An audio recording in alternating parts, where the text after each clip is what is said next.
السلام علیکم ورحمۃ اللہ وبرکاتہ۔ ناظرین، ایک بار پھر نظام حیات چینل پر آپ سب کا خیر مقدم ہے۔ آج میں انشاءاللہ معجزہ ابراہیم علیہ السلام پر مختصر روشنی ڈالوں گی۔ قحط کا زمانہ تھا، عام لوگ شاہی دربار سے غلہ لا رہے تھے۔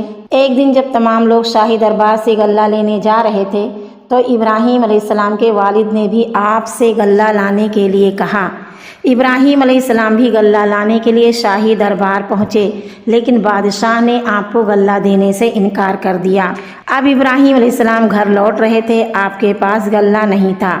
گھر کے قریب پہنچے تو آپ نے اپنے دونوں بورے مٹی سے بھر لیے اور دل میں سوچا کہ جب گھر پہنچوں گا تو گھر والے مطمئن ہو جائیں گے۔ گھر پہنچ کر آپ نے بورے اتارے اور خود سو گئے۔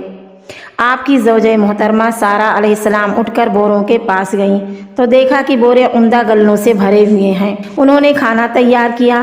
جب حضرت ابراہیم علیہ السلام بیدار ہوئے تو دیکھا کہ کھانا تیار ہے۔ ابراہیم علیہ السلام نے پوچھا، یہ غلہ کہاں سے آیا؟ آپ کی زوجہ محترمہ نے جواب دیا، یہ وہی غلہ ہے جو آپ کل شاہی دربار سے لائے تھے۔ اب آپ سمجھ گئے کہ اللہ نے آپ کو بطور معجزہ عطا کیا ہے۔